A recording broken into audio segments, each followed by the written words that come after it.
હોલેન્ડના નિવાસી એવા શ્રી હનકોપ, એમનો જન્મ હોલેન્ડની અંદર થયો. ત્યાર પછી પણ ઘણા બધા વર્ષોથી પોતે હોલેન્ડની અંદર એક શિક્ષક તરીકે પોતે ત્યાં સેવા આપતા હતા અને છેલ્લા 16 વર્ષથી પોતે થાઈલેન્ડની અંદર રહે છે.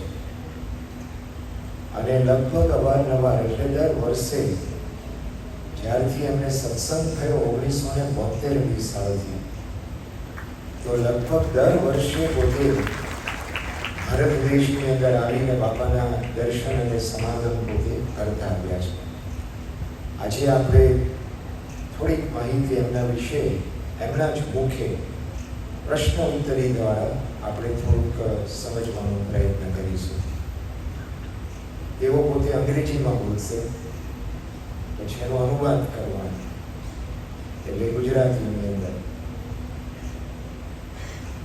The first question, I hope, is that can you give a brief introduction of yourself? એટલે પહેલું આપણે પ્રશ્ન પૂછીએ છીએ કે એમનો ટૂંકમાં એમનો પરિચય આપે, એમના મુખે જ આપણે સાંભળીએ. સહજાનંદ સ્વામી મહારાજ, યોગી મહારાજ, પ્રમુખ Swami Maharaj, Mahan Swaminarayan. I mentioned these three gurus, Yogi Maharaj, Pramukh Swami Maharaj, and Mahan Swami Maharaj, because all three of them played a very important part in my life. But let me start with the beginning. I was born during the Second World War in the Netherlands in 1943, and after the war my parents moved to a different part of the country. My father had been a military by profession, but after the war he decided not to continue that same profession because of his experience during the war. I'm one of 10 children. I'm the second oldest.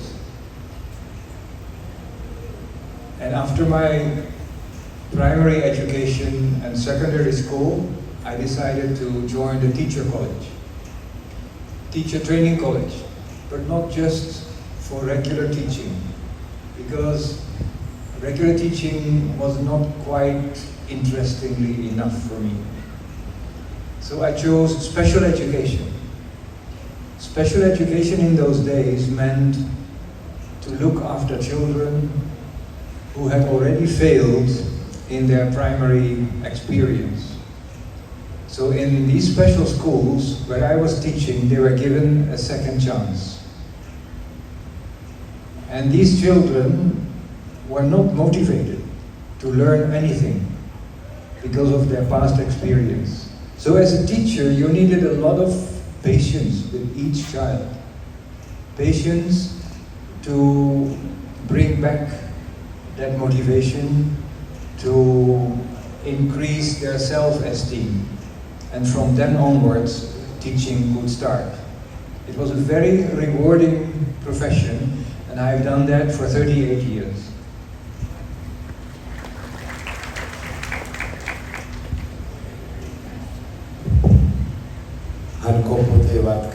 I was always looking for answers.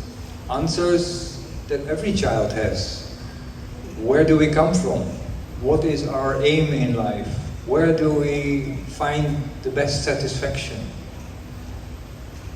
Being in a Christian environment, some of these questions were answered, but not satisfactorily to me.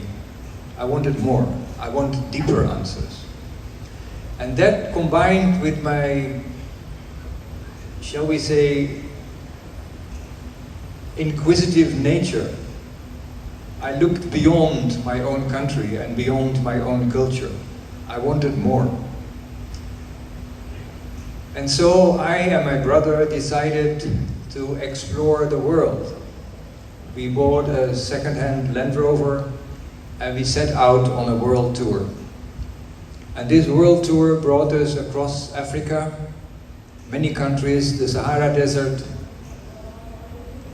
to the Congo, to Uganda, and to Kenya, finally. But we got stuck there, because no country that we wanted to find work in was willing to give us a visa. Not Zambia, not South Africa, and not even Australia. So we got stuck and we made camp on the Mombasa beach. So on this beach we were quite enjoying ourselves because it was beautiful and the African landscape was stunning. It looks like paradise. But even paradise becomes boring after several weeks. So I was walking around the Mombasa town one evening and I saw an unusual building. And this building happened to be a temple, which I didn't know. But out of curiosity, I entered that building. And that turned out to be a crushing moment in my life, because I saw a picture of Yogi Maharaj. That picture impressed me so much that I couldn't move for a while. I was so immersed and absorbed by that picture. I don't know why. I still cannot explain it, unless Yogi Bapa wanted me to. That picture has stayed with me ever since, because Yogi Bapa, through that picture, was kind of drawing me to him. And I asked the boys inside the temple, who is this person? They said, this is Yogi Maharaj. I said, okay, I want to meet him because I know, I can see, I can feel that he is a very holy person.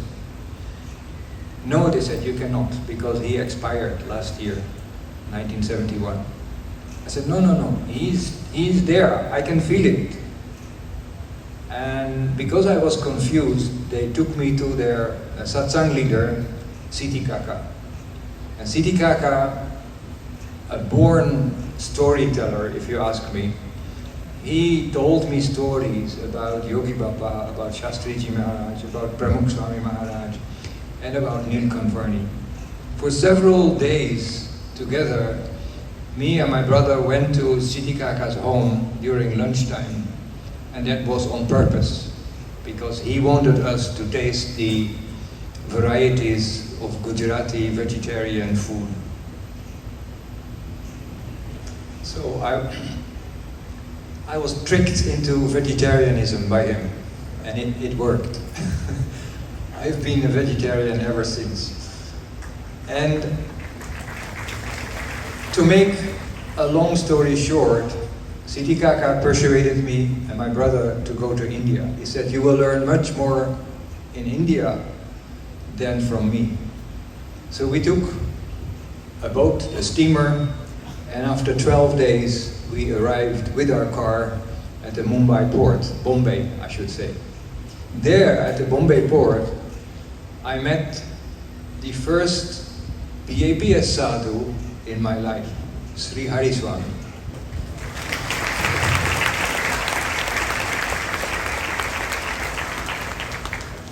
And we have stayed friends ever since. He is the same age as me.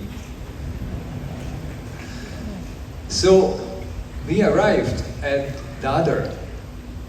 Mahan Swami was in charge of about 50 sadhus in a very small, cramped ashram. And mind you, I didn't know anything about Hinduism, nothing, zero. Mahan Swami said, welcome, stay as long as you like. And I immediately felt home. And Mahan Swami took the trouble to continue where Siti Kaka had left. Mahan Swami went into the philosophy of the Akshar Purushottam theology. Complicated, to me complicated, very complicated. At one moment he asked one of his sadhus, explain to Han, what is the essence of Agna and Upasana. That was Aksharbihari Swami. He did his best to explain. I did my best to understand, but I failed. It took me many decades to understand those two concepts. But never mind, Mahan Swami was very patient with me, and every day he sat with me and my brother for hours to explain sections from Divachanamrit and other scriptures. I did ask Mahan Swami, because I considered Mahan Swami the most perfect human being on earth. Even from the very first day onwards, I could not imagine that there would be somebody more perfect than him. So, Mahan Swami, in his humility, said, I am nothing. I am nothing compared to my Guruji Pramukh Swami Maharaj. You have to go and meet him. You know, such humility, I haven't come across anybody since. Mahan Swami taught me my first Gujarati sentence. He said, you go up, sit in Padmasana in front of the Murti of Shastriji Maharaj, and you say to him, Shastriji Maharaj, Mane Asirvad Apo.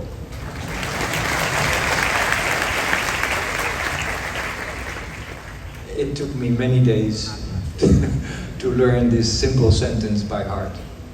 But never mind, this was the power of Mahan Swami. He knew how difficult it was for me, and he showed his patience and humility, even in front of me. That's why I admire Mahan Swami so much, even today. And when Mahan Swami suggested I would go to Gujarat and meet Pramukh Swami Maharaj, I was very reluctant to go. I didn't want to go. I said, no Swami, I don't need Pramukh Swami Maharaj. I don't need anybody else. I only need you. And can you make me a sadhu? Swami said, I don't have the power to do that. You know, imagine Mahan Swami saying this, I don't have the power.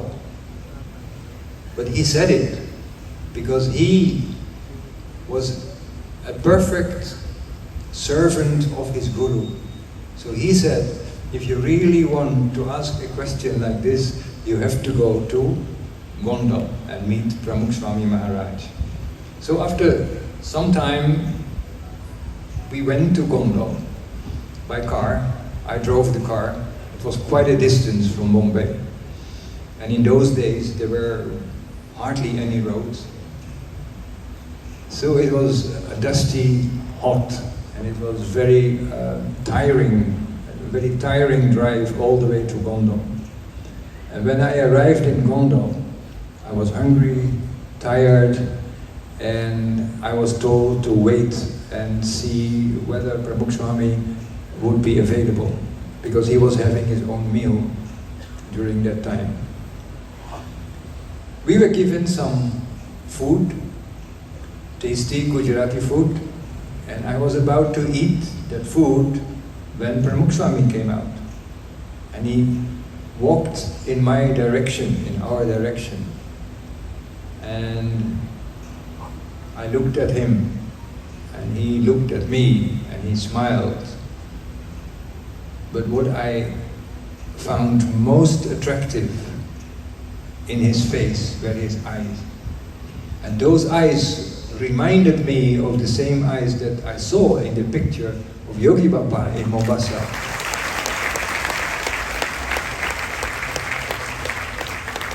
They kind of transfixed me, and they penetrated me, and I felt it right in my heart.